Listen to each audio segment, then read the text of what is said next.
É, Sorry. é uma Gina. Vou retornar. Espero que todos estejam aqui com a gente presente. Uma satisfação encontrar esses dois profissionais incríveis que irão conversar um pouco hoje sobre Virginia Satir. E esse trabalho é um trabalho realizado pelo Programa Olhares e Fazeres Sistêmicos, é um novo projeto que inicia, que são Diálogos em Rede, que tem um apoio do IBDFAM, do Ceará, o Instituto Brasileiro do Direito da Família, o Labirinto, o Olhares, que é o dono da casa, e o Instituto Paz. Hoje convidamos presente a Leiliane, que ela é terapeuta sistêmica, familiar e consultora organizacional. E temos também o Guilherme Achara, que é terapeuta holístico, com formação em constelação familiar, com Bertold Hallsamner. É assim que se fala, professor? Bertold Usama. Isso. Muito obrigada. Nada. Com aprofundamento e supervisão com o criador Bert Hellinger, tem especialização em psicologia transpessoal e foi introdutor da constelação no Ceará.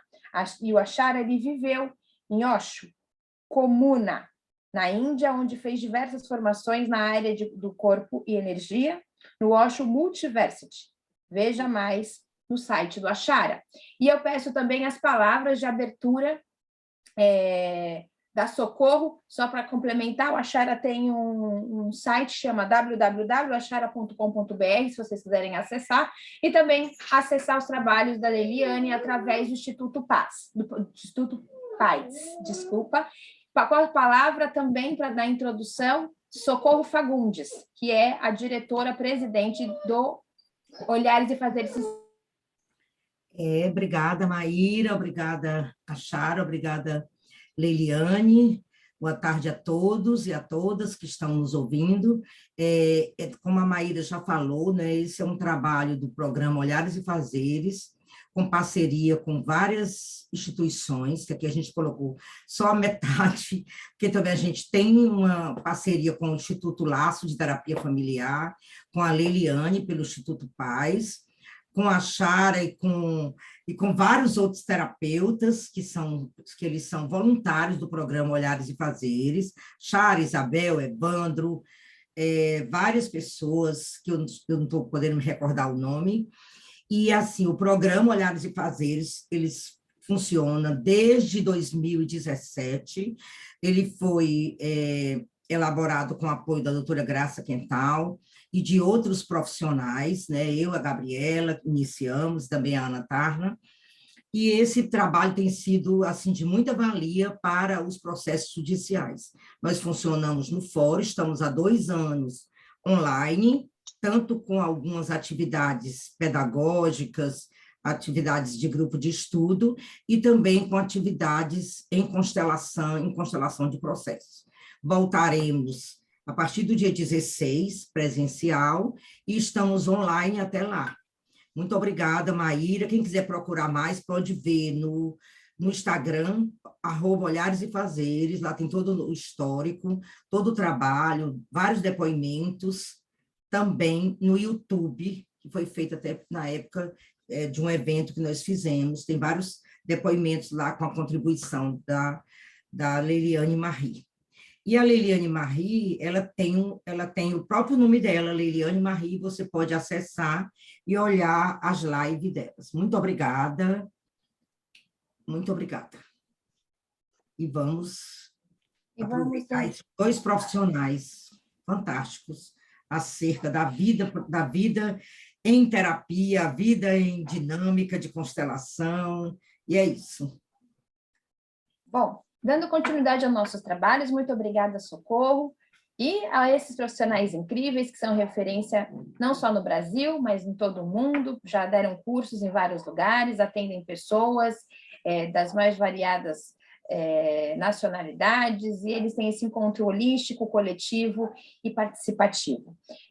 Nós vamos adentrar com algumas pessoas, algumas não, aquelas que estão com a gente no Zoom, a gente vai dar essa possibilidade, a Leiliane está cuidando dessa parte desse coletivo, para eles adentrarem na nossa sala do Zoom, e todo mundo que está acompanhando a gente na sala do YouTube. Então, a gente pede com todo carinho e delicadeza toda a compreensão que essas pessoas vão estar adentrando, né? Liliane, você pode adentrar? Muito bem. Porque nós vamos falar um pouco hoje de Virginia Satir, uma das pessoas que mais contribuiu, ou a que contribuiu para a terapia familiar sistêmica. Nós vamos falar desses papéis, né, que ela traz dentro desse estudo, desse olhar da terapia familiar, e esses dois profissionais que estão aqui com a gente, eles vão expor, vão dialogar com a gente de uma forma mais profunda e trazer os seus olhares, estudo e experiência que eles vêm trazendo a todo esse tempo e anos de dedicação para a constelação familiar. Então, eu peço que vocês aguardem alguns instantes que a gente já vai iniciar. As pessoas já estão com a gente? Sim, no YouTube a gente já tem o pessoal assistindo, e quem quiser entrar aqui na sala, a hora que quiserem entrar, a gente aceita. Tá? Mas transmitindo no YouTube, já tem um pessoal lá assistindo. Ok.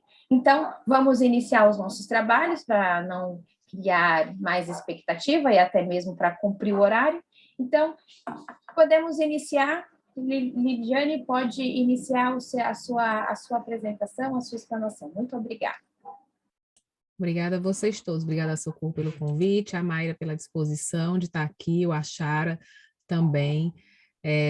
A minha ideia aqui, eu acho que a ideia desses encontros, como ele fala de diálogos, é que isso não se converta numa palestra, né, num monólogo, mas que a gente vá trocando uma ideia, que a gente vá trocando conhecimentos, dúvidas. Eu acho que eu tenho muito a aprender com a Chara, com a Socorro, com a Maíra.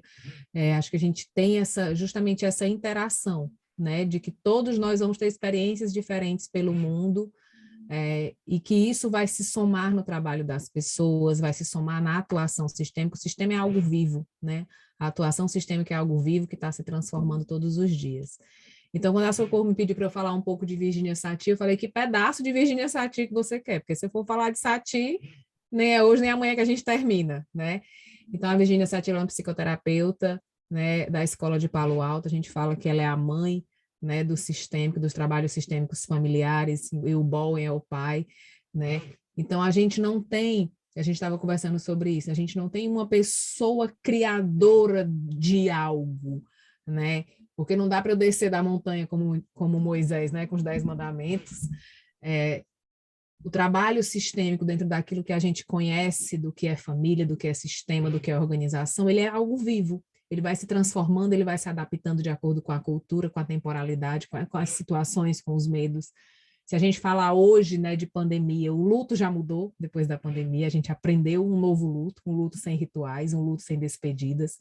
Então, o trabalho sistêmico é algo vivo, é algo adaptado, é algo que se transforma todos os dias. E o pedaço de Virginia Satir que eu vou trazer para vocês aqui é a questão da fala, né, dos personagens. A Virginia Satir trabalhava muito com a questão da comunicação, né? Ela tem vários livros falando sobre comunicação, novas relações humanas, o exercício para a comunicação humana, né? Ela trabalha sempre com essa questão da comunicação. E o que difere, né? O que a Virginia inclui, né, e contribui para o que a gente conhece hoje de constelação familiar, de constelação sistêmica. A Virginia começa o movimento da constelação familiar com a família, né? Com a família no setting terapêutico. Então, a constelação ela é montada pelas pessoas da própria família. Depois esse trabalho migra, né, com a influência de Moreno para a representação. E o que a Virginia percebeu nisso? Ela percebeu que existiam padrões de comunicação que se repetiam, que eram personagens, que cada sistema ele tinha uns personagens que estavam sempre se repetindo e que através de algumas falas ela conseguia identificar quem estava naquele personagem. Só que esse personagem não é fixo, ele migra, né? Ele passeia pelo sistema. Então, uma hora eu estou em um, outra hora eu estou em outro. Depende de com quem eu estou me relacionando. Daí também vem a questão da comunicação dialógica, da comunicação transverbal, né? De tudo isso que a gente aprende no sistema. Então, por exemplo, a maneira com que eu falo com um filho não é a mesma maneira que eu falo com outro filho. Se o meu gato aparecer aqui, eu vou começar a falar docinho, né, com o meu gato.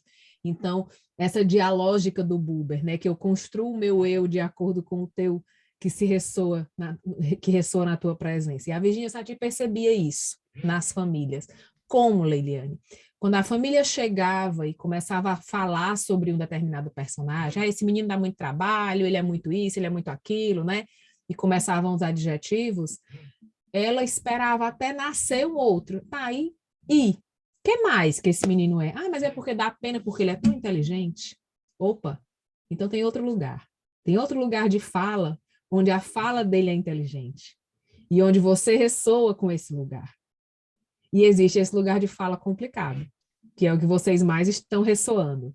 Então, ela trabalhava com essas localizações, né? O termo familiar Austelung vem da geografia, vem do mapeamento, dessas localizações.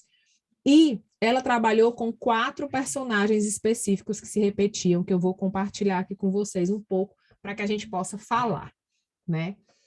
Conversar sobre essas falas. Então, o primeiro deles, o acusador, né? A comunicação acusadora, ela levanta o medo, né? A Virginia fala que ela levanta um ambiente de medo. Por quê? Porque, como ela diz, o personagem, ele não é uma pessoa, ele é um modo de comunicação, tá? Então, eu não sou acusador, eu me adapto a um modo de comunicação acusadora. Porque a Virginia fala que toda comunicação é aprendida. Se nós aprendemos, podemos modificar, tá? Mas só se assim a gente quiser, ok? Então, o acusador ele levanta, né, o medo na comunicação, e ele tem um desejo de ser obedecido, né, por isso que ele levanta esse medo para ser obedecido. Ele se considera forte, ele tem uma... Por que chama acusador? Porque ele levanta culpas. Ele está sempre procurando quem é o culpado do que aconteceu, né? Ele busca um culpado naquela situação. Né? E a frase-chave dele é: você nunca faz nada direito. Ele tem uma fala avaliativa, né? Ele condena o outro, ele acusa o outro, você é culpado, você fez errado, tá? Se vocês quiserem, depois eu mando o slide para vocês, porque se coloca o slide aqui, fica todo mundo muito pequenininho, né? Tá? Então, uma observação que a Satir faz desse lugar de fala é que ele se preocupa mais em maltratar do que de descobrir algo. Então, ele realmente não quer saber a origem do problema. Ele quer castigar, ele tem um desejo de vingança, de castigo, tá? Nós temos o aplacador em espanhol, né? Que se diz, é um pacificador, é uma linguagem mais pacificadora, né? Ele tem uma resposta de jogar para o outro a responsabilidade de cuidar de mim. Então, você me perdoa. Ele é aquela pessoa que está o tempo todo dizendo: me perdoa, por favor, me perdoe. Porque ele quer que o outro não se aborreça, mas ele também não quer responsabilidade. Ele só quer ali colocar panos quentes na situação. Então, ele se coloca nesse lugar de: ai, você me perdoa, eu sou uma pessoa boa e a gente vai seguir, tá? E ele tem uma frase-chave que é: o que você decidir está feito. Eu só quero que, né, te agradar. Então, o que você decidir, nós vamos fazer. Quem nunca ouviu essa frase, né? E depois a gente vai conversar sobre isso. Quem está no YouTube escutando, vão lembrando aí das pessoas, das frases, porque isso mexe com as nossas relações, tá? Essas histórias de Virginia Satir mexem com tudo. O terceiro personagem da Virginia Satir é o calculador. O calculador, ele desperta inveja no outro. Então, ele tem um desejo de aliados, né? Quando você me inveja, você vai se aliar comigo, tá? E ele impressiona com palavras fantásticas. Ele é aquele dicionário de 2 pernas, né? Um atributo que a Satir fala muito dessa pessoa é que ela busca a validação do discurso em autoridades já existentes. Então, o que isso quer dizer? Aquela pessoa que fala e diz: mas é porque a Bíblia diz. Lá na Constituição diz. Você se lembra que ela joga para outro que disse isso em algum lugar, que ela pega aquele pedaço, que só interessa para ela aquele pedaço, né? Então, ela pega aquele pedaço totalmente fora de contexto e vai argumentando para que você não tenha brecha. Ele tem um encantamento através dessas palavras difíceis, tá? O distraidor, que é o quarto elemento, mas claro que ninguém tem nenhum desses na família, tá? A gente está só falando de uma teoria distante, né? Ninguém lembrou de ninguém até agora, graças a Deus, tá todo mundo bem. E tem o distraidor, que ele levanta o desejo de diversão. Então, a comunicação distraidora levanta um desejo da gente se divertir, da gente sorrir. Você pode imaginar, né, essa comunicação serve para ignorar a ameaça. Então, as palavras, elas não têm muito sentido. É aquela pessoa que você está no meio de uma discussão e ela começa a falar de outra coisa. Ela fala, vamos lanchar, vamos tomar um suco, né? Ela distrai a comunicação através de algo positivo, interativo, legal. E o que a Virginia Satir percebeu disso? Alguém aqui lembrou de alguém? Graças a Deus, não. Né? Todo mundo bem. Graças a Deus, não. O que a Virginia fala desses personagens? Que todos nós temos esses 4 personagens dentro de nós. Isso. Que todos nós navegamos nessas comunicações. E navegamos nessas comunicações todas pelo mesmo sentimento, pelo medo. Então, buscamos alternativas para o medo através de alguma dessas comunicações. E, claro, temos uma mais latente, né? Uma que você identifica rápido, e outras que, vez por outra, eu vou buscar. E aí, muita gente me pergunta, Leiliane, como lidar com essas pessoas? Ou como é que eu lido com isso? A Virginia diz que nós precisamos saber exatamente em que momento nós utilizamos essas comunicações. Nós não precisamos eliminar nenhuma delas e não precisamos corrigir nenhuma delas. O que nós precisamos é saber em que momento nós nos comunicamos dessa forma. Exatamente para que, naquele momento, a gente possa utilizar isso de uma maneira consciente. Então, eu preciso saber qual é a hora que eu sou acusador, qual é a hora que eu uso essa linguagem, que eu uso para acusar. Por que acontece que desperta essa comunicação em mim e até onde eu posso ir com ela? Porque se eu não navego nesse lugar, se eu não conheço esse meu lugar, quando ele chegar, ele vai me dominar. Entende? Então, em que momento eu sou calculador? Em que momento eu uso essa comunicação calculadora? Onde é que ela é útil para mim? Onde é que ela pode ser útil para mim? Porque, de novo, quando eu estiver nesse lugar, eu vou estar no comando. A comunicação não vai ser maior do que eu. E muitas vezes você vai ver que as pessoas dizem assim, eu não... Nossa, eu estava fora de mim. Nem parecia que era eu disse cada coisa que se não tivesse gravado eu não acreditava. Por quê? Porque eu não conheço esse meu lugar de fala. E aí, quando eu chego nesse lugar, eu perco o controle. Eu perco o discernimento, tá? E a Virginia encerra falando assim, em todas essas comunicações, ninguém pode me amar ou me respeitar. Logo, todos sofremos. Porque onde não há amor nem respeito, só haverá sofrimento. Muito legal. Muito legal.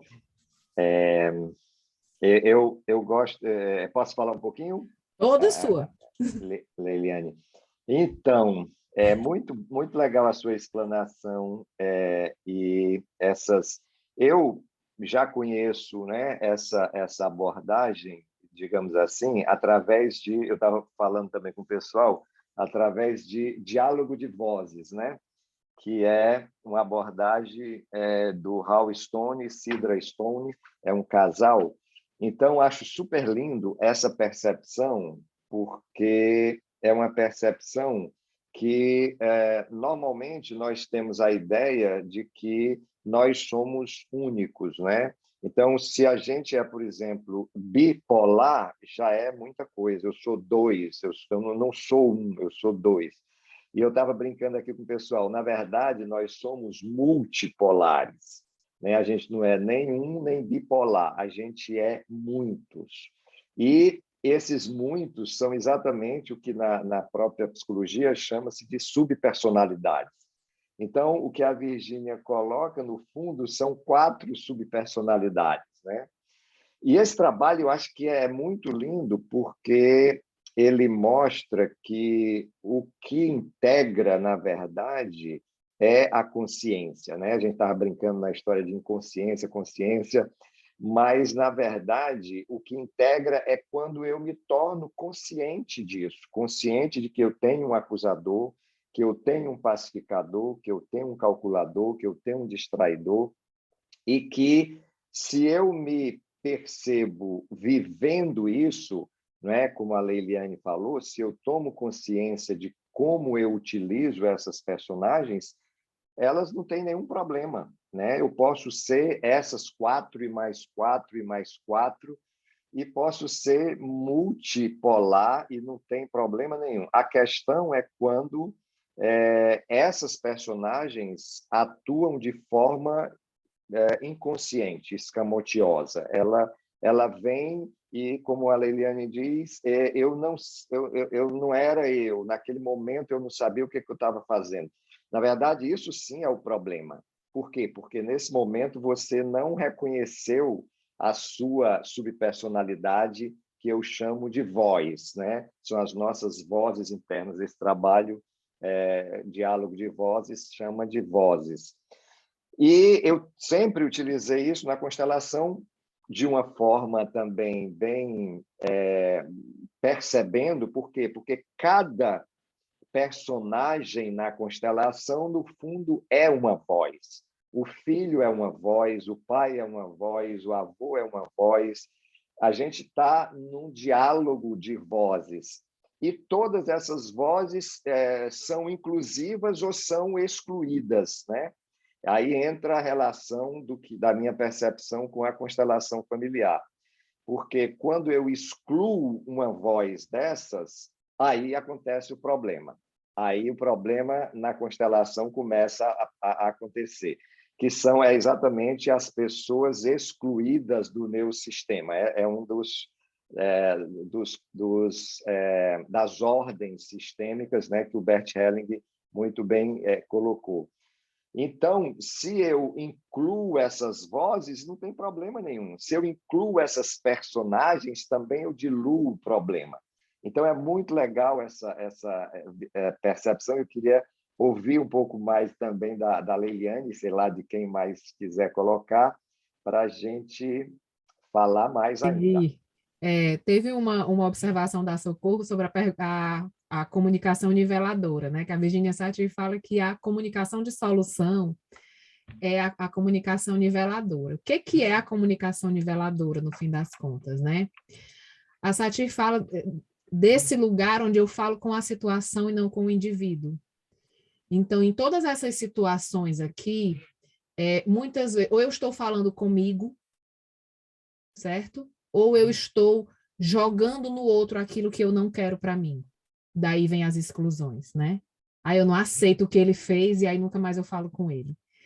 E a Satir fala que a comunicação niveladora é uma comunicação que fala com o ato, que fala com a situação.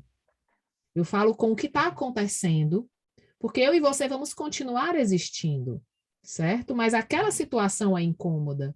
A gente trabalha muito isso na mediação. Eu não vou me livrar do vizinho, eu preciso me livrar do conflito, né? Eu vou continuar convivendo com você. Então, a gente precisa resolver aquele tema que me incomoda e que te incomoda, né? E isso acontece também nos divórcios, nas relações com os filhos, né? Os casais, como diz o Buber, como duas pessoas tão bacanas que se juntaram para gerar uma vida já não conseguem dialogar, né? Então, que lugar de fala é esse que a gente consegue dialogar? Qual é a fala que a gente consegue se encontrar longe desse atrito, desse conflito? Então, ela fala muito disso, se fala com a situação. Ela usa um termo que é: o indivíduo se desculpa pelo ato, não por existir. Então, nas constelações, a gente vê muito essas relações na fala, né? Porque a realidade se constrói na fala.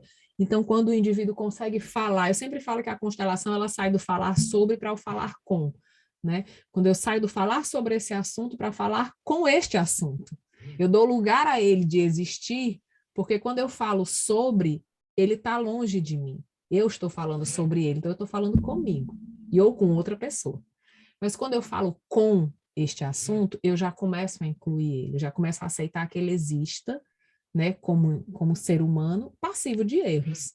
Houve um erro e a gente vai ver qual é a parte de cada um, e o poder dessa fala, de quando eu falo com, né, quando eu posso separar o indivíduo da ação, sabe? O Moreno falava muito dos papéis, e teve uma frase, na época da Lava Jato, teve um depoimento que o cara falou assim: eu não sou um ladrão, eu sou um bom pai, eu me olho no espelho, eu não vejo um ladrão, porque uma coisa não quer dizer a outra. Eu posso cometer um ato infracionário e continuar sendo um bom pai, ser um excelente pai para minha família, entende? Então, justamente, eu separo o ato do indivíduo. Eu não condeno o indivíduo por completo por um ato. Então, ela fala que essa é a comunicação niveladora.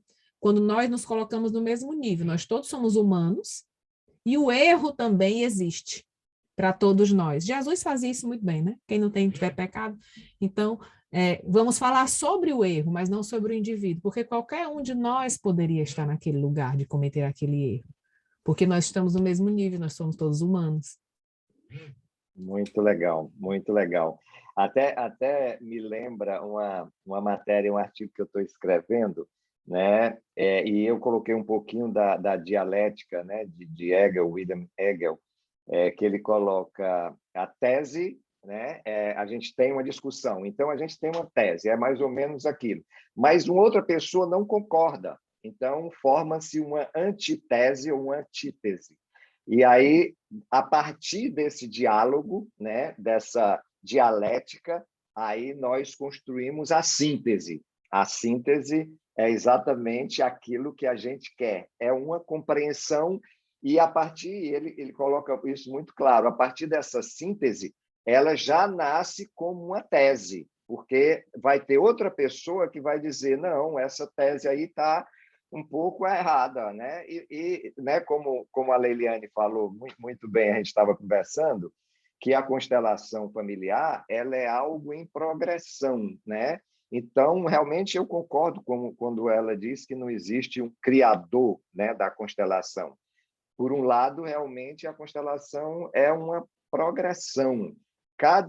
Alguém começou com a família e percebeu algumas questões e fez uma tese. Alguém disse, mas isso aqui não está legal, e fez a antítese.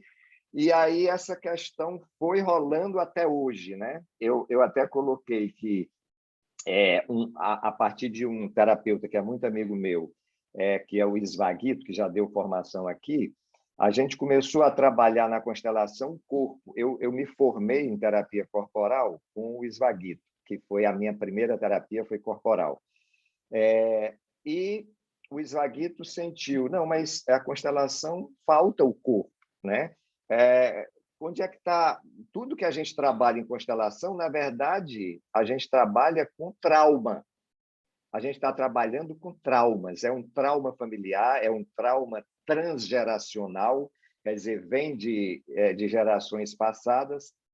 E aí o Bert Helling não utiliza, né, a percepção do corpo e da energia para trabalhar e para solucionar essas questões. Então, ele entra, né, o Isvaguito coloca a percepção do corpo, que já vem a partir de outros estudos também. Então, eu acho muito legal, porque, na verdade, é um crescimento. A gente está cada vez crescendo com a constelação, e a gente sabe que a constelação é hoje utilizada no trabalho, nos negócios, nas escolas, no direito sistêmico, e etc, etc. Então, tudo isso são evoluções, né, que a gente continua evoluindo, a verdade é essa.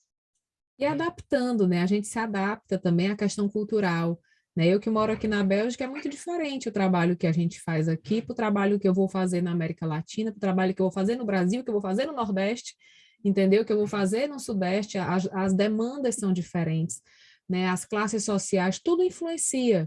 Então, por isso que eu falo que esse movimento do que é constelação, quando eu olho para a constelação como o coletivo daquela família, né? Como o posicionamento daquela família, daquele determinado grupo, que pode ser uma empresa, pode ser, né, amigos, etc., Eu, como observador, estou ali para observar, não para avaliar. Por quê? Porque a minha realidade é diferente da dele. E o que o Maturana fala muito, né, dessa organização, dessa retroalimentação. Naquele lugar, cada um tem uma força que gera uma alimentação, que gera uma organização. Então, quando nós trabalhamos nas constelações, nós trabalhamos principalmente com essa inclusão do que é aquele sistema. Do o que se diz, o que se quer dizer ali dentro, e por que se diz como se diz, já que a gente está falando aqui de fala. Então, o que quer dizer isso naquela família é diferente do que quer dizer na minha família. E eu preciso entender esse contexto. Não dá para eu cortar um modelo e querer jogar para todo mundo na mesma caixinha, sabe? A gente precisa fazer essa adaptação, né? Eu morei no Chile também, fui lá ver como eram os movimentos e tal, então tem toda uma adaptação, qualquer técnica, né? Dentro da psicologia também é assim, a gente precisa adaptar os testes, o que for. Então é super interessante, e é o que eu estava falando com a Chara, eu entendo esse movimento como vivo, porque quando você trabalha com sistemas, os sistemas são vivos. Eles estão se alterando o tempo todo. Voltando nesse ponto que o Achara falou do corpo, né? O Garriga fala que o nosso corpo ele tem uma inteligência, né? Que o Maturana chama de autopoiese, né? Que o Maturana chama dessa autopoiese biológica nossa, molecular. O nosso corpo ele tem uma inteligência. Então, muitas vezes a gente vai fazer alguma coisa e o nosso corpo diz não, não faça. E assim também é para a nossa cura, para a nossa busca. Então, o processo terapêutico, ele não pode ser só intelectual, ele não pode ser só racional. O nosso corpo sente, porque assim como ele adoece através do racional, né, pelas minhas razões e pelos meus medos eu adoeço, também pelas minhas razões e pelos meus medos eu posso curar o meu corpo, eu posso trazer uma melhoria para o meu corpo, né? Então, esse corpo faz parte do processo, esse sentir, né? Eu me sinto bem, né? O Maturana fala uma coisa que eu acho muito interessante, ele fala assim, quando a mulher corta o cabelo e o marido não percebe, ela não se sente não vista, ela se sente não amada. Então, o olhar no humano, ele representa um sentimento de amar. E muitas vezes nós queremos incluir, mas não queremos conviver. E ele diz que inclusão sem convivência não é inclusão. Então, quando eu digo sim, eu incluo, eu aceito, mas ele lá e eu aqui, é exatamente porque o meu corpo não consegue incluir. E aí eu não consigo conviver. Então, racionalmente, pela ética, né, pela sociedade, eu consigo. Mas o meu corpo não consegue. Eu digo, não, mas ele lá e eu aqui. E ele chega perto, chega a me dar uma coisa ruim, né? O nosso corpo fala tudo isso. Acho que você tem mais autoridade para falar sobre isso do que eu. É muito lindo o que você fala. E o que eu posso dizer, o meu amor, a minha conexão com o corpo vem talvez certamente da minha necessidade, porque eu comecei a trabalhar há 38 anos atrás as minhas couraças musculares, né? Eu estava As couraças de nascendo. caráter. A tudo isso. Eu estava nascendo, acharam, mas vamos pular essa parte. Olha aí, eu sou um pouquinho velho, né? Já tenho 66. Então, na verdade, essa minha conexão com o corpo nasceu como, acho que toda terapia, todo terapeuta nasce de uma necessidade que ele tem de se curar, né? Então, a nossa necessidade é que puxa. Ainda hoje eu estou olhando para os meus traumas de infância. Por exemplo, então essa questão do corpo me chamou, né? E na constelação eu não tive uma conexão imediata com o Bert Hellinger. Fiz vários seminários, fiz cursos com ele, fiquei dias, né, internado com ele em hotéis e tal. Mas assim não tive uma conexão muito grande. Agora, quando ele teve o casamento com a Sophie Hellinger, aí eu me senti em casa. porque a minha conexão com ela foi muito grande. E aí depois, ela inclusive me chamava toda a vida, né, para representar. Eu fui assim um representante de luxo nas constelações com Hellig, com a Sophie, por diversas vezes, né? Então, é muito interessante porque aí eu disse por que que eu me conectei tanto com a Sophie. Mas aí depois ficou claro, a Sophie, ela tinha um passado já de trabalho com energia e trabalho com o corpo, que o Bert Hellinger não tinha, né? Então, o Bert Hellinger ficava espantado com a Sophie quando ela... eu lembro muito, quando ela fez numa constelação que eu estava representando e, de repente, algo me trouxe para sentar, e eles dois sentar no chão, e eles dois sentados lá nas poltronas. Aí o Helling falou para ela, eu ouvi assim de relance, né? Isso não tem mais energia, essa constelação não vai para canto nenhum. Aí, de repente, a Sophie disse, espera aí.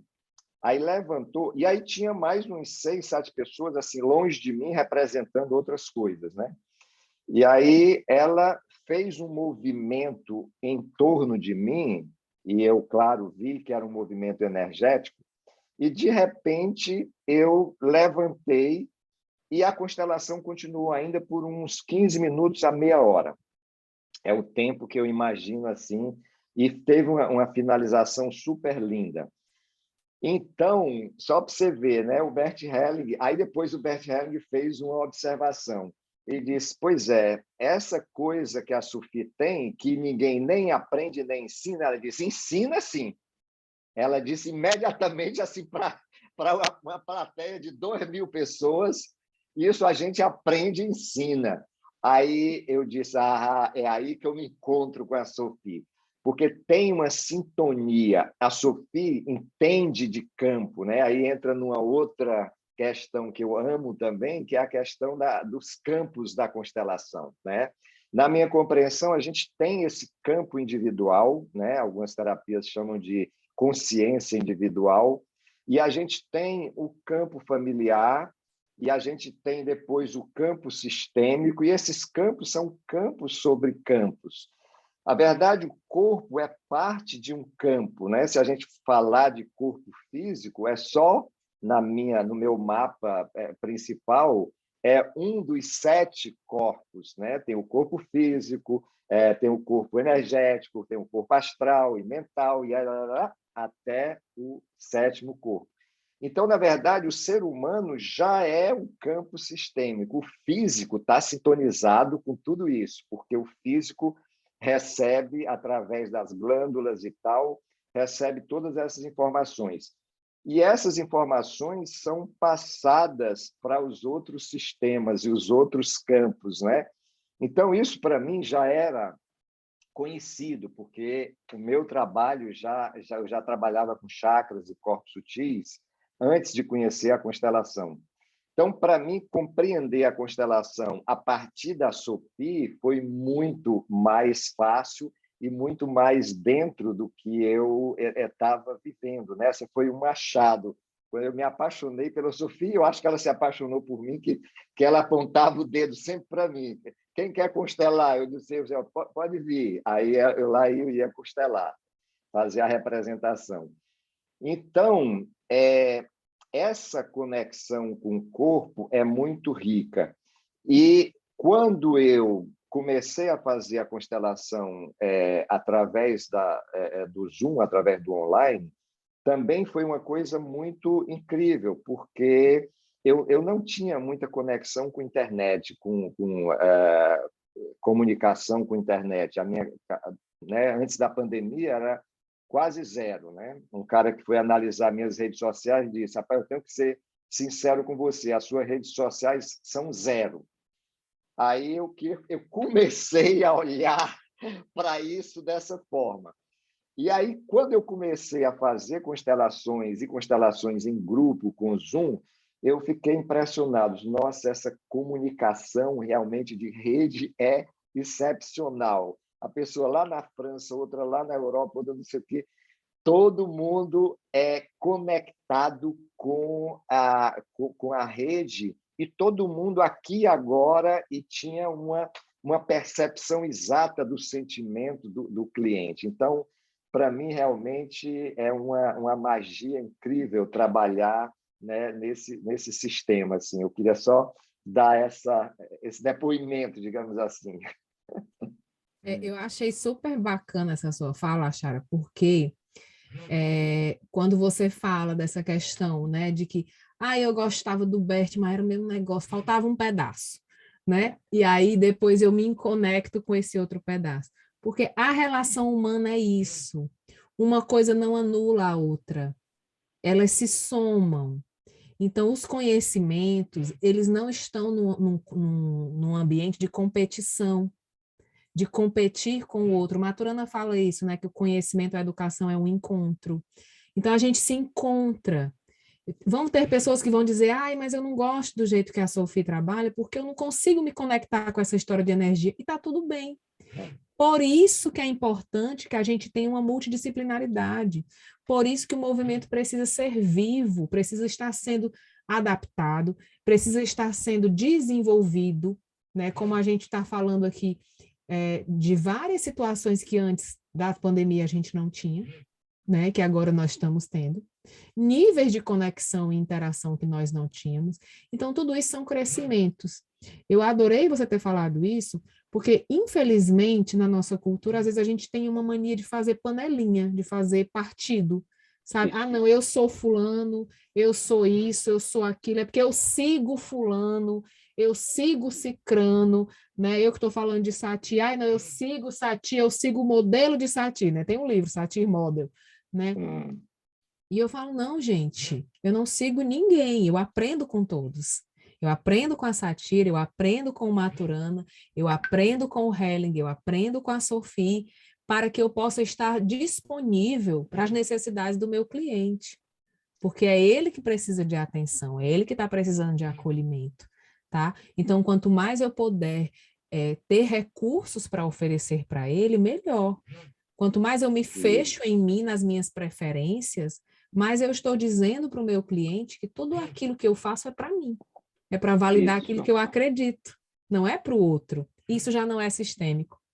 Isso já não é uma postura sistêmica, porque o sistema, ele inclui, como você falou, né, a grande contribuição de Helling é a questão da inclusão, a força da inclusão.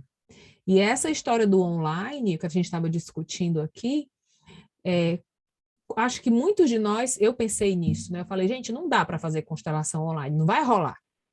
Tá? Isso não vai acontecer, não existe como isso acontecer, né?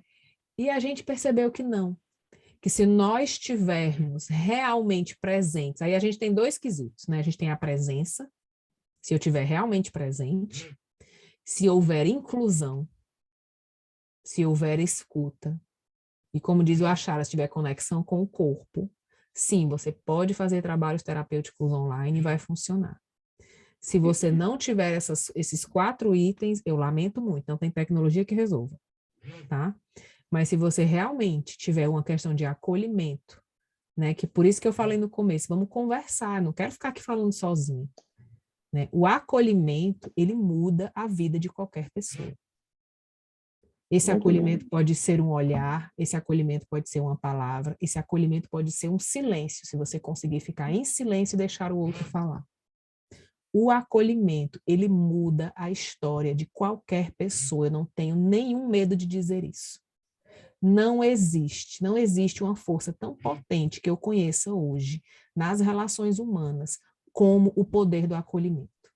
Quando você realmente consegue acolher alguém, acolher uma dor, acolher uma necessidade, acolher um indivíduo, sem julgá-lo, sem estar querendo consertar ele, consertar a vida dele, você é transformado como indivíduo e o outro indivíduo é transformado.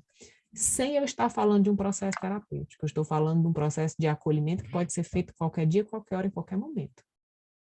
Em qualquer momento da sua vida você pode acolher ou não, ou você pode excluir, ou você pode classificar. O primeiro passo para a exclusão é a classificação, né? Primeiro eu classifico, depois eu excluo. Então, para eu aprender a incluir, eu preciso primeiro aprender a deixar de classificar. né? Renunciar às minhas classificações. Eu sempre falo, adjetivos ferem o sistema. E aí eu começo a conseguir incluir, e eu vou contar uma historinha rápida. Eu adotei um gato lá no Chile e ele chegou para mim com 1 ano. Ele era muito feroz, esse gato. Ele não chegava perto da gente. Para que eu estou sustentando esse gato? Gato chato. Eu não gosto desse gato. Esse gato não fala comigo. Esse gato me arranha. Esse gato não fica perto da gente. Para que eu adotei esse gato? Eu vou devolver. Aquele barulho, né? E um gato enorme, então eu não podia chegar perto dele, porque é um gato que tem quase 10 quilos. Então, assim, não é um bichinho que a gente pode tentar brincar. Eu falei, bicho, que besteira que eu fiz. E eu passava o dia resmungando em cima desse gato. Ai, que gato chato. Esse gato é interesseiro, ele só aparece para comer. E nada do gato melhorar, né?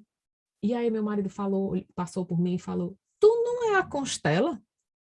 Há que incluí-lo. Você não está incluindo ele. Aí eu tomei aquele banho de água fria, né, na cabeça, de vergonha na cara, e comecei a perceber que, de fato, eu não estava incluindo ele. Então, ele estava ressoando comigo a exclusão que eu estava dando para ele, né? E hoje ele dorme na minha cama. Uau! Já já ele aparece aqui, que quando eu começo a trabalhar até tarde, ele começa a mandar eu dormir, porque é para ele dormir também. Entende? Ele é muito mais dócil do que os outros gatos que eu já tinha. Muito mais apegado a nós do que os outros gatos que eu já tinha. Eu estou falando disso com um animal que não tem treino, né? Geralmente gato você não treina, não tem como treinar, não tem como condicionar, não tem como fazer nada. Meus gatos, eles andam na rua, eles estão soltos. Então, um movimento de inclusão, ele muda uma relação. Diz com um animal. Nós somos animais. Nós somos humanos, somos animais. Somos mamíferos, nós precisamos estar juntos. Desabafei. Leiliane, a conversa de vocês, né, assim, incrível, e eu, ouvindo, assim, né, o Achara e você, eu tô com algumas coleções de livros do Palas Atenas, e eu tenho esse livro que eu vou ainda ler, O Habitat Humano, que é do Maturana, dois chilenos, né, e da Ximena Dávila, e ele fala dos 6 ensaios da biologia cultural, da importância, ele é fantástico, da importância desse acolhimento, né, do corpo, da sua mente, da sua cabeça, do seu espírito, né, da sua energia, como é importante. E aí, ouvindo sua fala, eu lembrei do acolhimento que nós fazíamos com as pessoas lá na vara de execução de penas alternativas e também na execução penal. Esse olhar, esse acolhimento.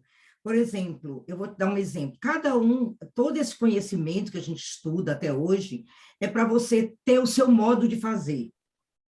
Eu tenho o meu modo de fazer.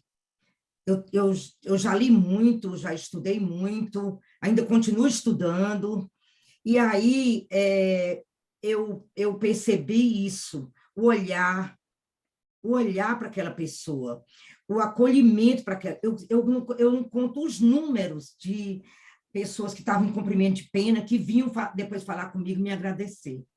Esse acolhimento é uma coisa importantíssima. Isso faz parte da cultura, né, de acolher, de gostar do outro, de olhar para o outro, e também da biologia cultural. Porque o Berta Lanfer, ele já falava nessa questão da inclusão, a questão da biológica, da biologia, que o Maturana fala tanto disso. E aí, eu estava lembrando de uma coisa que eu nunca fiz, porque eu tenho alguns problemas que eu ainda vou vencer, ler processo. Eu nunca, até hoje, eu tenho 32 anos no Fórum Klaus Bevilacqua, tanto trabalhando com família como trabalhando com penas, eu nunca li um processo. Então, o que eu quero dizer com isso? Que não precisa de rótulos, não precisa ler o que o delegado disse, não é da minha alçada, eu não estou julgando. Então, assim, mas você acolher o outro é da minha alçada, eu sou psicóloga, então esse acolhimento vence todas as dificuldades. Quando as pessoas vinham para cumprir pena, quase que obrigado, eu não vou cumprir há tanto tempo, faz 1000 anos esse processo, e agora que apareceu. Então, assim, quando você acolhia, ele tinha um prazer de cumprir. Por quê? porque era esse acolhimento, você ia encaminhar aquela pessoa, não pelo fato dele ter feito alguma coisa, mas pelo fato dele como pessoa humana que ele é, os dons que ele tem, a tarefa dele, ele ia cumprir apenas numa tarefa dele. Eu vi quantas pessoas, até com problema de cognição, abaixo da média, que terminaram o 2º grau, chegaram para mim, doutor, eu terminei. Eu até fiquei admirada, porque, assim, tinha uma cognição mesmo abaixo, passou tanto tempo no presídio, que não conseguia mais ter raciocínio. Então, assim, o que eu quero fechar essa fala? É de dizer que esse olhar, esse acolhimento, essa maneira de ver o outro, essa maneira de tocar no outro, isso muda a história de muitas pessoas. De muitas pessoas. E isso eu fui testemunha, tanto quando eu trabalhei na adoção, na manutenção de vínculo, em todas as áreas que eu já trabalhei no Fórum Klaus Bevilacqua, eu vi quantas vidas mudadas. Quando eu trabalhei também em comunidade terapêutica em Belém do Pará, quando eu era estagiária, eu vi tantas vidas mudadas pelo acolhimento, porque nós dormíamos junto com as pessoas que eram consideradas loucas, não é? E que, no fim, esse rótulo separa as pessoas. Então, o que eu quero dizer com isso? Você pode assumir esse lugar. E eu assumi, muitas vezes eu era condenada. Eu ficava ouvindo o que as pessoas diziam daquele, você não leu o processo? Se eu dissesse que nunca li, né, eles iam até me tirar lá do trabalho. Mas isso, o mais importante é esse acolhimento. E a pessoa já estava cumprindo a sua pena, já estava pagando a sua pena. Você não tinha mais que trazer cargas para ir. Então, isso me ajudou muito a quem eu sou hoje. Né? Porque eu ainda estou em processo de mudança, não é fácil não, viu? Mudar. Socorro, socorro. Eu saí, na 7ª série, eu fui expulsa da escola, que eu sou ótima, né? Eu saí de reprovada e expulsa para na outra escola, eu na 3ª etapa, eu já não precisava fazer prova, porque eu tinha todas as notas e eu dava monitoria de matemática, só pelo acolhimento. Porque numa escola eu era acolhida, na outra eu era excluída. Então, a minha mãe achava que eu tinha problema de aprendizado, mas sabia que eu era muito inteligente quando eu era criança, de repente eu comecei a ter problema de aprendizado. E aí eu saí. Quando eu mudei de escola pela questão do acolhimento, tudo mudou.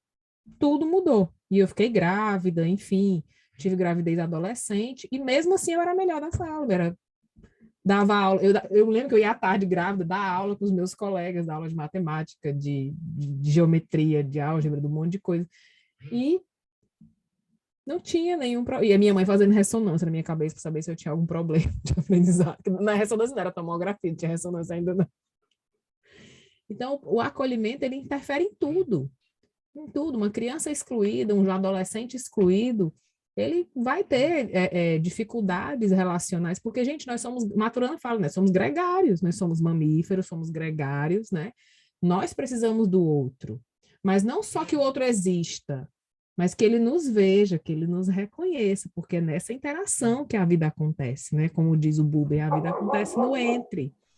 O Buber fala uma coisa muito interessante, que ele foi filho de pais separados, né? Então, a mãe foi embora, ele ficou ali com o pai, com o tio, com não sei quem, e ele sempre sonhou em encontrar com a mãe. E aí, quando ele encontra com a mãe, ele diz, naquele dia eu entendi, eu conheci a palavra abandono. Até então eu ouvia falar, mas só na presença dela eu pude sentir e descobrir o que era abandono. Então, é somente quando o outro me vê, é somente quando o outro se encontra comigo, que até para eu sentir falta dele eu preciso disso. Entende? É só na ressonância com o outro, dessa relação vivencial, que a gente consegue elaborar até mesmo a consciência de uma dor. Ele já sabia, teoricamente, que tinha sido abandonado, que a mãe tinha ido embora, que talvez um dia ele fosse encontrar com a mãe, né? E ele já encontrou com ela adulto. Mas ele só naquele dia eu entendi o que era abandono. Eu conhecia entre eu e ela existia algo, se chamava abandono. Entende? Então é muito legal, assunto muito lindo. Bom, eu também quero fazer uma contribuição, ouvindo todos vocês que são grandes especialistas aí. Então eu escutei vocês e eu queria trazer novamente, né, a questão da Virgínia, que ela, durante o trabalho dela, ela construiu uma instituição chamada Avanta, Mover para Frente. E esse lugar de mover para frente, a constelação familiar, ela tem essa capacidade de fazer você olhar para si. E aí eu queria ouvir de cada um de vocês, nesse lugar de estudiosos, né? Como que vocês olham para a constelação e quais os cuidados importantes que um terapeuta, um facilitador, um constelador, ele tem que ter durante esse tipo de atendimento? Porque se nós estamos falando de olhar para si, o autoconhecimento e mover para frente, então, qual é esse lugar? Porque muitas vezes o que a gente percebe é que as pessoas têm catarse, que o que era para se mover para frente, existe todo um outro trabalho. E será que essa catarse, o que significa nesse movimento de crescimento? Então, eu queria trazer essa pergunta para vocês.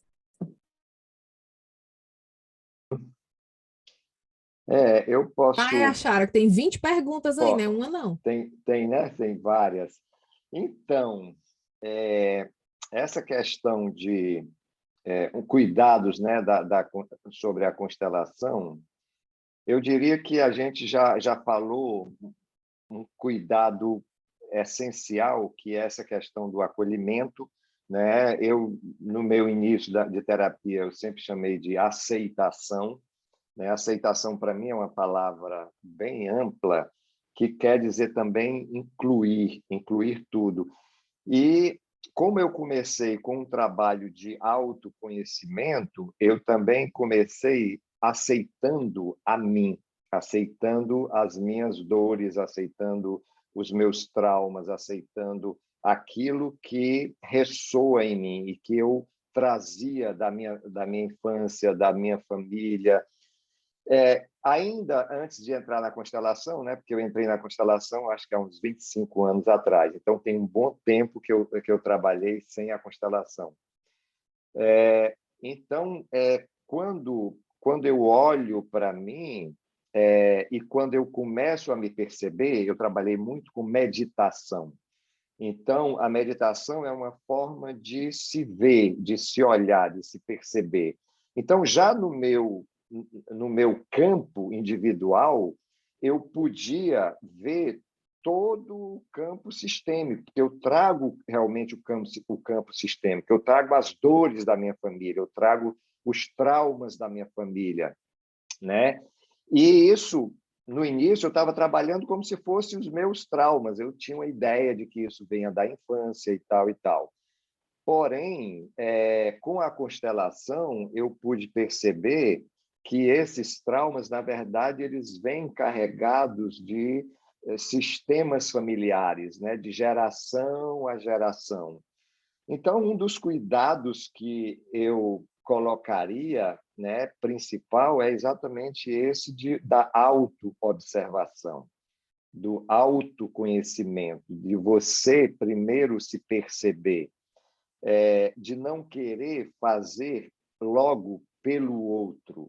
A gente tem uma tendência que é muito grande de, não, eu vou fazer pelo outro, eu vou fazer a constelação pelo outro. Mas, na verdade, se você age assim, você está se excluindo, né? E você não está se acolhendo, você não está se autoacolhendo. Então, para mim, o primeiro acolhimento é o autoacolhimento. A partir da autoaceitação, a partir das feridas que se revelam e que você começa a olhar, aí sim você está se preparando para olhar para a ferida do outro. Por isso que, por exemplo, nas minhas formações, a gente trabalha intensamente, né, os clientes para olharem para si, para olharem para o seu sistema, para se verem, se perceberem.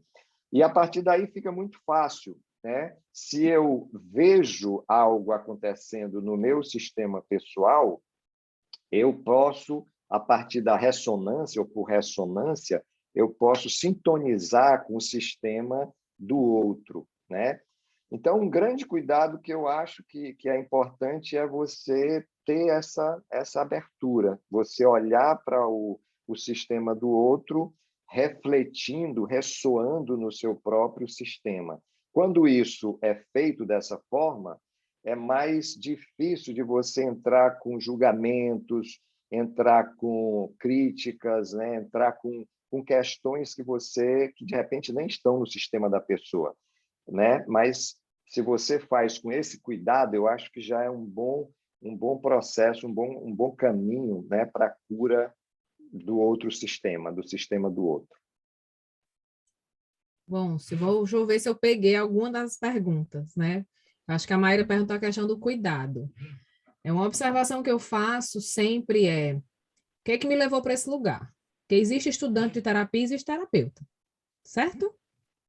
Então, quem que é o perfil do estudante de terapia no Brasil? É aquela pessoa que ela tem dores, né?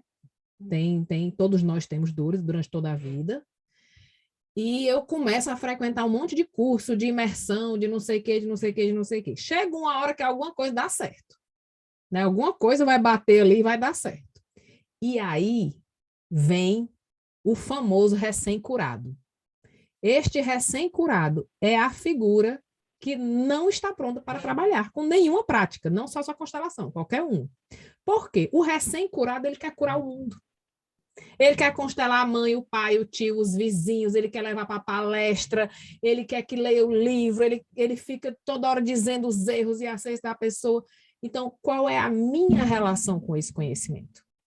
Qual é a minha experiência em relação a esse conhecimento? Ok? Por exemplo, eu estudo muito Maturana, mas eu não sei fazer o que ele faz. Para eu ser um Maturana, tem que nascer de novo. Nessa vida não vai ser ainda, certo? Então, não é porque eu estudei muito algo que eu estou preparado profissionalmente para atuar com aquilo.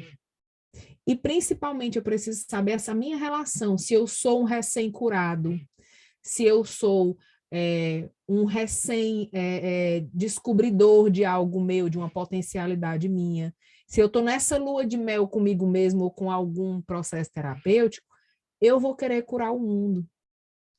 E aí eu paro de respeitar o outro, no sentido de que, lembra que o sistema é algo vivo? Então, o sistema, por exemplo, ele não é uma prateleira dessa de boneco, que eu digo, tá desorganizado, eu vou lá, mexo no boneco e organizo. Se você tem uma dor, eu brinco muito com a minha filha. Minha filha, mãe, eu tô com dor no olho. Deixa eu te arranque o olho que passa. Eles, mãe, por que a senhora diz isso? Eu digo, porque o sistema é algo vivo, eu não posso movimentar do jeito que eu quero, na hora que eu quero. Então, o sistema é do cliente, a necessidade é do cliente, e eu preciso estar pronto para isso. Para observar isso do meu lugar, né? E como o Achara falou, para ter uma ressonância com essa pessoa, um acolhimento, para que algo possa acontecer e saber que aquilo é dela, que ela vai embora com aquilo, certo? Ela chega, traz o sistema dela e ela vai embora.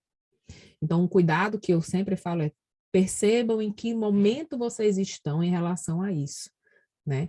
As pessoas me perguntam muito também sobre a questão de abuso, né? Se pode fazer constelação em caso de abusos sexuais, principalmente com traumas infantis. Eu falo, gente, eu não recomendo. Por quê? Porque é um campo que exige um profissional mais especializado. Então, exige uma equipe multidisciplinar, não se resolve em uma sessão terapêutica assim, tá? Então, eu evito muito orientar esse tipo de terapia para esse tipo de demanda. Pode ser feito? Sim, depende muito do profissional, da demanda, de como vai ser. É um trabalho bem mais específico, que não é por aí que se começa, tá? Não é por aí. Se você começou a trabalhar com isso há pouco tempo, não faça esse atendimento. Encaminhe para uma equipe, né, que tenha psicólogo, assistente social, que tenha pessoas que estão especializadas nesse assunto, para que não haja uma revitimização nesse atendimento, que pode acontecer em qualquer técnica. Tá? Eu posso fazer isso na hipnose, eu posso fazer isso em qualquer outra técnica. Mas como a gente está sendo perguntado sobre essa técnica em específico, os cuidados, as orientações que eu dou são essas. Primeiro, a lua de mel, né? E segundo, casos mais graves, mais específicos, não atenda. Encaminhe para uma equipe. Socorro, considerações? Eu vou tomar um pouco disso que a Liliane falou, né? Assim, na realidade, essa visão da questão do abuso, a gente realmente tem que ter muito cuidado. E assim, se você não tem experiência nem expertise, você não tem que se envolver nesse atendimento. Mas assim, a gente tem que ter muito cuidado. Recentemente eu encaminhei um caso para uma equipe, um caso de abuso, de suposto abuso, né, que até então não tem a prova, e foi uma catástrofe. Eles me colocaram numa cadeira elétrica quase para dizer que eu tinha que encaminhar para a delegacia, e foi uma doideira. Então, assim, eu fui muito calma, procurei ficar calma, e eu falei para ele, nós não podemos encaminhar nenhum caso para a delegacia, ou então em qualquer outro lugar jurídico ou de prisão para o pai, que era um pai. Até então, a gente não ouvia, porque era filha, a gente ouvia essas jovens crianças, já tinham 12 anos, já estava passando para a adolescência, sem a gente não ferir a dignidade, porque aquela adolescente já estava com milhões de problemas. E eu vi ali aquela equipe todinha, gente, sem condição de atender aquele caso. É muito sério. Então, isso que a Leiliane trouxe, que o Achara trouxe, eu acho de uma valia muito grande para a nossa atuação como profissional, como terapeuta, como psicóloga, assistente social, que lida com o ser humano. Então, a gente tem que realmente ler este campo morfogenético, a gente tem que ler, a gente tem que conhecer, a gente tem que ter muito cuidado, porque também o campo revela muitas coisas que muitas vezes você não tem que falar. Tem apenas uma direção, um caminho para você chegar, entre aspas, na solução. Então, eu vejo que tem um amigo que ele fala que eu não estudei sobre isso, certo? Sobre a física quântica, que nós, na realidade, nós não temos só 3 dimensões, como eu sempre falo, né? Corpo, alma e espírito, mas nós temos 5 dimensões. Então, é muitas dimensões, gente. A gente só pode lidar com aquilo que aparece ali. A gente não pode querer dar conta do mundo inteiro. Então, eu acho, né, voltando aí para a Virginia Satir, eu acho que a Virginia ela contribuiu muito como terapeuta familiar, ela nos dá uma visão bem clara e dinâmica de quem é esse sujeito, como ele se comunica, mostra a questão da comunicação como uma forma da gente lidar com o movimento do trabalho terapêutico, com a constelação, ou seja, com o grupo. Isso é o mais importante. Quantas vezes eu preparo um grupo e quando eu chego lá eu tenho que fazer outra coisa, porque o campo não está permitindo aquilo ali. Então, assim, a gente tem que ver isso. E a Leiliane, sempre nos grupos, você vai me constelar. Eu tenho a minha responsabilidade e eu só entro em algo que eu me sinta permitida no campo, na questão psíquica do campo, certo? Eu só entro nisso, eu tenho muito cuidado com o outro, muito cuidado mesmo. Apesar de eu ter nascido numa família bem patriarcal, bem que mulheres são fortes, corajosas, que mulheres atuam de uma forma diferenciada, né, com um comportamento mais masculino, eu digo que nós estamos nesse processo, e tudo é válido, eu acho que tudo é válido, e eu acredito que a gente tem que obedecer o campo. Eu caí nessa tolice de encaminhar esse caso para uma equipe técnica, e foi terrível. Eu fui para a cadeira elétrica lá do inquérito 2 vezes, Foi preciso eu provar para elas que a gente tem que ter cuidado, porque um pai, quando faz qualquer coisa com a criança, tem a dignidade, ele é o pai, ele é a origem, entende? Então, a gente tem que ter muito cuidado. Essa semana mesmo, eu recebi uma comunicação de uma prima, que até foi o Achara que constelou o filho dela, de um processo judicial, e ela disse, prima, veja se isso é pai. Né? Falando sobre essa questão que na constelação utiliza muito, a questão de você olhar com amor, amoroso para o pai. E as pessoas nunca entenderam que muitas vezes os pais, eles maltratam na sua personalidade, não veem a diferença entre o que você herdou do seu pai, a vida, a essência divina. Então, é incomparável com a personalidade dele. Então, você tem que ficar com aquela essência da união do espermatozoide com o óvulo. Não tem outra coisa. Porque, muitas vezes, esse pai, ele só traz transtornos para o filho. Então, a gente tem que deixar bem claro que as pessoas não entendem, ela não entendeu, ficou me inquirindo aqui, mas foi bacana, porque eu pude mostrar para ela essa outra versão do fato, que você não tem que gostar da personalidade do seu pai, do jeito dele lhe tratar, do jeito dele lhe violentar e tal e tal. Mas, assim, então você tem que valorizar a vida, porque se você não valoriza a vida, você não consegue viver, porque o pertencimento é algo muito importante, é o mais importante da vida, né? Eu vou falar, vou parar. Deixa eu só fazer uma observação, Socorro. A gente precisa deixar claro que crime é crime, tá? Crime é crime, cabe ao judiciário. Obrigada. Então, cabe ao judiciário, cabe à lei, cabe tudo, tá? Crime é crime, dentro da família, fora da família, tá? Não é o nosso papel, né? Então, o crime, ele não vai deixar de ser crime porque foi o meu pai que fez, não é isso que a gente está dizendo. A gente está dizendo que existe o indivíduo que me deu a vida e existe o indivíduo que, depois disso, passou a praticar um crime, certo? E que quando eu, como ser humano, consigo fazer essa relação, consigo fazer, ok, esse cara aqui é um criminoso, e é isso, e ele vai lá para a cadeia, e ele vai cumprir pena, e ele vai, e já era. E antes disso, um dia, ele teve uma utilidade, ele me deu a vida. Ele me deu a possibilidade de estar aqui, né, com dores e amores. Depois dessa possibilidade, é com a justiça. Eu fico com esse pedaço aqui, tá? Para que a gente não crie confusão com essa inclusão, porque incluir não necessariamente é amar, tá? E a gente tem muito emaranhamento dentro da família, muita coisa. Meu pai era usuário de drogas, teve vários problemas, né? E eu dizia para minha mãe, mamãe, meu pai é um péssimo marido, mas ele é um excelente pai. Para mim, ele é um excelente pai, mas para a senhora, ele é o pior marido que pode existir. Mas é o marido que a senhora escolheu. E eu apanhei muito por causa disso, né? Porque eu dizia isso para minha mãe. Então, e muitas pessoas, quando eu ia visitar o meu pai no presídio, me diziam que não era para eu ir, que aquilo não era lugar de criança, que eu só ia aprender o que não prestava, né, que eu ia estar me contaminando com um ambiente péssimo, enfim, toda aquela novela. E eu te digo que grandes lições eu aprendi no presídio.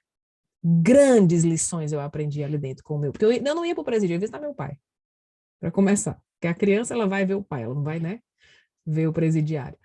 Ela vai ver o pai. E muita coisa eu aprendi ali dentro. Mas isso é tema para outra palestra, para outro encontro.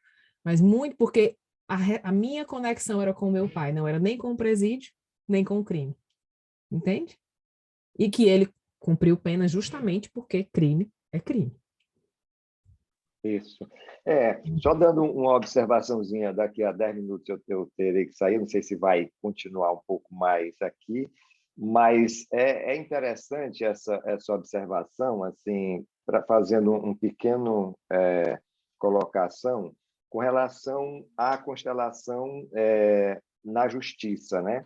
Porque realmente é preciso essa compreensão e essa separação.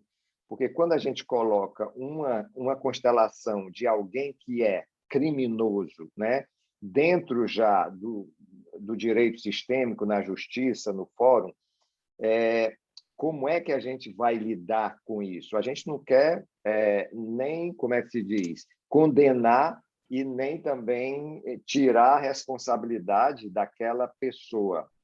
A gente quer olhar para o campo sistêmico dela. Agora, sabendo que ela vai ter que assumir a responsabilidade pelo que ela fez, né? Então, acho que esse na verdade, essa discussão é uma discussão que está vindo, porque, de repente, alguém fala para um abusador, diz, não, mas ele é somente o pai, a criança tem que amá-lo, né? Como algumas constelações e algumas observações da internet aí começaram a acontecer. Mas, na verdade, isso é uma incompreensão, né? É uma incompreensão dessas pessoas que, como a Leiliane falou, não tem condição ainda de se colocar como constelador em casos desse tipo, pelo menos, né?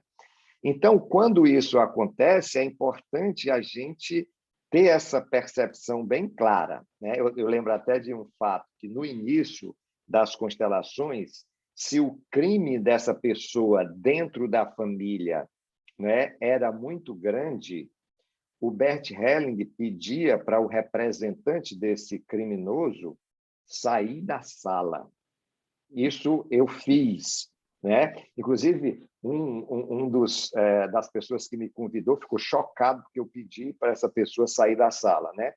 Mas isso foi só numa época, né, que um certo rigor, talvez, né, do próprio Bert Helling era contra a percepção de inclusão, de uma certa forma, e depois ele deixou de agir assim. Ele nunca mais pediu, nunca mais vi ele pedir que a pessoa se retirasse do sistema da familiar. Então, eu só quero dizer exatamente isso, que esse movimento é muito sutil. A gente está falando de alma da família, a gente está falando de um encontro de alma. E as responsabilidades, né, na nossa vida terrena, a gente tem que assumir, a gente precisa assumir. Essa alma desse criminoso talvez precisasse viver essa experiência do crime. É isso que eu compreendo que o Bert Helling diz. Por exemplo, quando ele fala sobre o Hitler, por exemplo, né? Ele precisou viver aquilo. Para quê? Para que a alma dele evoluísse. Porque todas as almas, na minha compreensão, estão num processo de evolução. Pode ser a do santo, pode ser a do criminoso, elas estão aqui num processo evolutivo e vão passar por experiências, né? Como a Virginia Satir falou aqui muito bem, ou do acusador, do pacificador, ou do calculador, do distraidor, ou do criminoso, ou do santo, mas, na verdade, a gente está aqui com um objetivo maior, que é a evolução da nossa consciência. E quando eu compreendo isso, eu trato todas as questões que me vêm com essa compreensão. Eu não quero e não devo e não posso julgar ninguém, eu simplesmente acolho aquilo que me vem. Claro que, né, é como um constelador, amigo meu, falou, se vem um criminoso querendo constelar um crime para ele se dar melhor, ele tem que pensar 2 vezes se ele faz essa constelação ou não. Isso eu ouvi de um constelador amigo espanhol, né? E isso aconteceu com ele, né? Mas eu nunca vivi essa experiência. Eu teria que viver para saber o que eu faria. Mas o que eu quero dizer é que, na constelação, a gente abre espaço, porque todos merecem ser incluídos, inclusive o criminoso, né? Dentro desse sistema maior. Ele vai ter que pagar pelo que ele fez? Vai ter 10, 20 anos de prisão? Vai, ok. Mas eu não condeno a alma dele, porque, para mim, nenhuma alma deve ser condenada. Isso é a minha percepção individual. Ok, pessoal. Obrigada. E eu tenho algumas outras perguntas. A Chara, não sei se eu vou encaminhar a pergunta para você no particular, para você poder responder, ou se você pode responder também agora, que você disse que tem que sair. Eu tenho uma pergunta para a professora Socorro, para a professora Liliane, então eu tenho que... Não ouvi, professor, está fechado o seu áudio. Então, pois começa comigo um pouquinho, que aí eu ainda tenho uns 5 minutinhos. Ah, tá. A pergunta é o seguinte, dos seus entendimentos e estudos, o que você acha de mais relevante para a compreensão de entender o constelado na constelação? A pessoa diz assim, qual o melhor caminho para se compreender o que se compõe no campo da constelação familiar? Isso. Isso que eu estava falando é a compreensão que o Bert Helling traz, a compreensão de inclusão, é um dos pontos principais. Então, quando eu vejo na pessoa, eu vejo a pessoa trazendo uma questão, eu não olho para a questão dela, eu olho para o que ela sofre, o que a incomoda com essa questão. Então, a questão dela, para mim, e nada é a mesma coisa. Mas quando essa questão a incomoda, aí ela me preocupa, aí eu posso agir a partir daí. Então, para mim, o essencial é a pessoa, né? O que ela traz da história familiar dela mostra o que ela está sofrendo. Então, eu foco nessa pessoa, eu foco no sentimento, eu foco na sensação dela, eu foco naquilo que a sufoca e naquilo que a distancia do seu campo, né? Porque se distancia do seu campo familiar, vai distanciar também do campo sistêmico e do campo social, e assim vai. Então, na verdade, por isso que trabalhar online foi, de uma certa forma, fácil para mim, porque eu estou com a pessoa no online e eu olho para as questões dela e para aquilo que as questões dela fizeram com ela. Por isso que eu digo que toda a constelação, no fundo, se resume numa ferida, num trauma, né? E esse trauma está incluído na pessoa. Quando a pessoa vem, eu quero constelar meu pai, para mim não tem significado nenhum. Eu quero constelar minha mãe, também não tem nenhum significado. Mas quando ela diz, eu tenho um problema, uma dificuldade de me relacionar com a minha mãe muito grande, aí nós estamos sintonizados. Então, para mim, essa sintonia, né, o que ela traz de ideias, para mim, eu tiro e vou colocando qual é a sua sensação, qual é o seu sentimento com isso.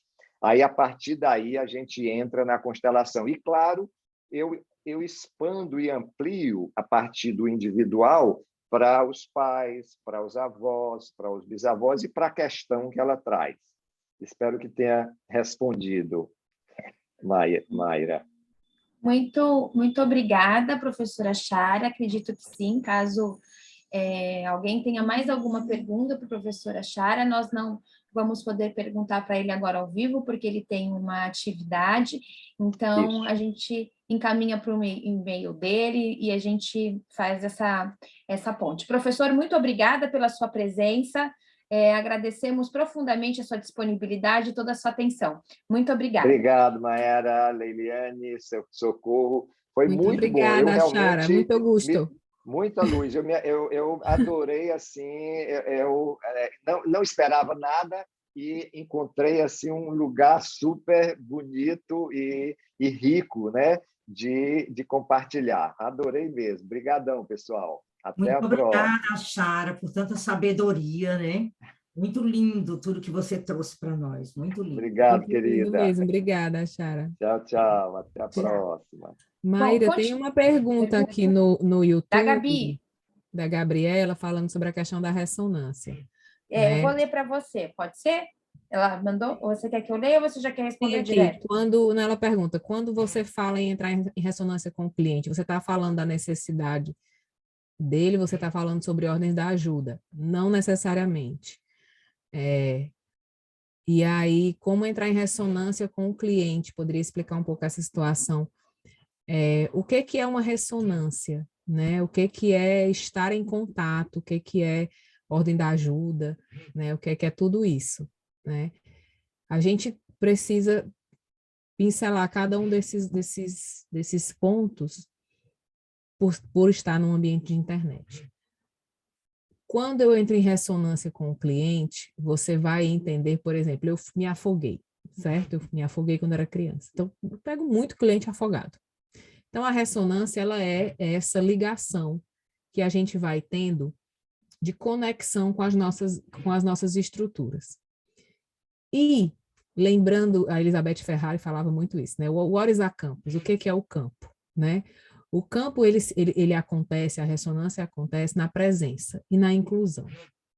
Então, quando nós estamos aqui, existe uma ressonância entre eu, a Chara, a Socorro, a Maíra, existe uma inclusão que vai gerar todo esse diálogo que aconteceu aqui.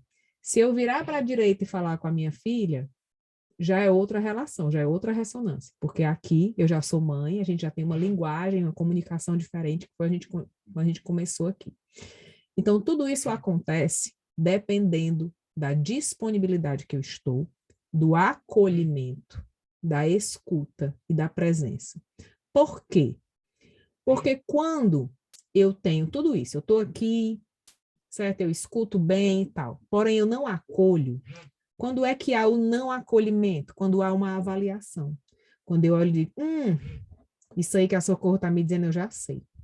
Não precisa nem ela terminar de falar, que eu já sei qual é o problema dela. Isso aí é falta da mãe. Tá com o movimento interrompido com a mãe. Então, eu não acolhi o sistema da Socorro. Eu peguei um pedaço da história dela para confirmar algo que eu estudei. Então, eu estou trabalhando para mim, para o meu conhecimento, certo? E aqui não há campo. Aqui não existe campo. Não está estabelecido nenhum campo. O que é que a gente conhece como ordens de ajuda, né? Que agora você está trabalhando com ordens da ajuda, que são as ordens que vêm lá do Nagy, né? O Nagy fala dessa folha de balanço no livro Lealdades Invisíveis dele, é um livro que está em espanhol, que ele fala dessa questão da folha de balanço e, né, dessa questão da ajuda, que eu só posso ajudar quem quer ser ajudado. E por que que ele chegou nessa conclusão? Porque o Nagy começou a acompanhar doentes, né? E a conversar com as famílias. Então, na abordagem sistêmica, a gente observa o indivíduo no contexto que ele está inserido, não ele como indivíduo. Lá atrás, o Nagy começou a fazer isso. Então, ele percebia que esse paciente tem a mesma doença, recebem o mesmo tratamento, esse vai ficar bom, esse não. E ele começou a ver que biologicamente não tinha muita resposta, mas ele começou a entrevistar as famílias. E nessa conversa com a família, ele começou a perceber, através desses diálogos, que esse indivíduo tinha permissão para se curar. Esse não. Esse, para continuar nesse sistema, ele precisava ficar doente. Então, eu só podia ajudar ele até um determinado ponto. Além daquilo, para ele já não era ajuda, era prejuízo. Então, por isso que eu só posso ajudar quem quer ser ajudado dentro do que ele me sinaliza que é ajuda. Porque aquilo que eu interpreto como ajuda, que eu entendo como ajuda, que eu entendo como benefício, só funciona no meu sistema, não no dele. Porque, às vezes, a maneira que eu tenho de sobreviver numa família é uma maneira patológica, é com um sintoma. É a única maneira que me mantém. Sem o sintoma, eu migro para um suicídio. Sem o sintoma, eu migro para uma drogadição. Entende? Então, ele começou a perceber isso, que existia o adoecimento biológico, existia a resposta biológica, e existia o adoecimento relacional e as respostas relacionais. Daí se vem esse equilíbrio de dar e tomar, né, que ele falava, que eu só posso dar, né, o que eu tenho, né, só posso receber do outro o que o outro tem, da folha de balanço das famílias, que é aquela história que eu falei lá atrás da Virginia Satir. Ele dá muito trabalho, mas é tão inteligente. Então, as famílias se relacionam, balanceando, né, nessa equiparação do que você faz de bom e de ruim para você pertencer ou não, ser excluído. Né? Elas estão sempre fazendo essa balança. Se você já bateu no limite, não, agora ele fez demais, agora ninguém aguenta mais. E percebendo que até onde eu posso ajudar. Até onde eu posso ajudar, porque às vezes a minha ajuda gera um adoecimento, não gera uma melhoria, né? Então, por isso que tem montar uma ressonância com o cliente exige uma maturidade, não só em relação ao conhecimento, mas em relação a mim também, né? Para eu poder estar disponível para esse acolhimento. Gente, acolher é a coisa mais difícil do mundo. A coisa mais difícil do mundo é você fazer um acolhimento. Porque na nossa cultura nós somos julgadores. Nós somos categorizadores, né? Eu lembro que na escola que eu estudava tinha uma coisa chamada quadro de honra. Aí esse quadro de honra cabia 3 pessoas. A minha sala tinha 62. E os outros recebem o quê? Desonra. Então, a gente está o tempo todo numa política de separação, né? Tinha os alunos da turma especial, que eram mais inteligentes, né, que estavam na turma especial. Então, a gente tem uma cultura separatista, a gente tem uma cultura avaliatória, a gente tem uma cultura excludente, e aí, dentro dessa cultura, a gente praticar um modelo terapêutico que exige acolhimento. Não existe terapia sem acolhimento, né? Mas a constelação, ela exige mais ainda esse acolhimento. É um esforço. É um esforço de você ir, como a Chara falou, você se trabalhar como indivíduo para você ir renunciando a tudo isso. O que é que o Nagy falava dessa questão das ressonâncias familiares? Ele falava assim, eu, por exemplo, eu quero casar com a Maíra, mas a família dela não gosta de mim. Mas não tem nada a ver eu vou casar com ela. Tem nada a ver. Não tenho que gostar da mãe dela, não tenho que gostar do pai dela, não tenho que gostar de ninguém. Eu só gosto dela, vou casar com ela, vai dar tudo certo. E a gente vai mudar, vamos morar em outro lugar e tá tudo bem. Vamos sair, ninguém vai mais se meter na nossa vida. Aí eu tenho um filho com a Maíra. E o meu filho vem exatamente igual àquela sogra que eu odeio. Fisicamente, vem igual na personalidade, no comportamento. E aí eu descubro que não faz parte do meu sistema só aqueles que eu olho para trás, meus pais, meus avós, não. Que aquele outro sistema passa a ser meu também. Porque para eu amar o meu filho, para eu exercer a minha paternidade ou a minha maternidade, eu vou precisar incluir aquela pessoa que eu excluí antes. Então, entende como a gente vai toda hora quebrando a castanha, como a gente diz no Ceará, para poder estar nesse lugar. E a gente vai percebendo essas relações com o tempo, né? Tem um depoimento no livro do Nagy que o rapaz fala assim, né? Eu olho para o meu filho, ele é igual ao meu sogro. E eu tenho que me perguntar todo dia se por dentro ele vai vir assim também. E só vivendo é que eu vou descobrir. Não sei se eu respondi. Tá gravado o evento, fica disponível no YouTube, tá? Porque a gente tem assunto demais. Mulher, vamos embora, eu vou dormir. Aqui são 11h40 da noite, eu estou na Bélgica. Ok. O microfone está fechado, Maíra. Ok. Vamos encaminhar para o final. Eu acredito que as perguntas que estão aqui no nosso chat, algumas outras que foram trazidas, a gente vai encaminhar para os palestrantes e para os nossos facilitadores, consteladores, que as pessoas que dialogam, a gente vai estar encaminhando. Então, nós agradecemos a presença de todo mundo, foi um excelente trabalho, e a gente fecha com a questão do acolhimento e o afeto. E a Virginia Satir, ela tem uma frase o seguinte: precisamos de 4 abraços por dia. Então, se você não abraçou ninguém hoje, dê o seu último abraço, porque o acolhimento, o afeto é o caminho para se resolver um conflito. Então, até o próximo encontro. Muito obrigada. Se vocês quiserem finalizar, Socorro, Liliane, se vocês quiserem, um grande beijo, gente. Até o próximo encontro. Tchau. Muito obrigada. Maíra, só Oi. falando que tudo isso, toda essa comunicação e esses personagens da Virginia Satir é para lhe orientar como fazer esse trabalho, né? Como olhar essa comunicação. E mostrando que todos esses gestos, toda essa fala, ela é importante na condução do seu trabalho, ou terapêutico, ou no seu trabalho de entrevista, ou no seu trabalho como profissional, em todos os sentidos, né?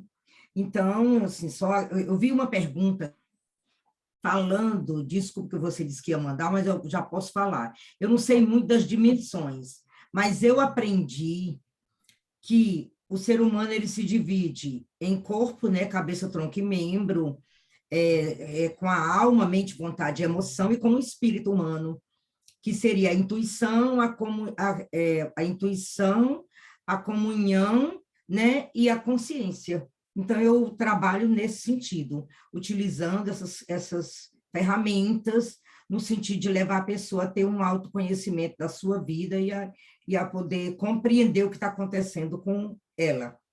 Pronto, ele, né?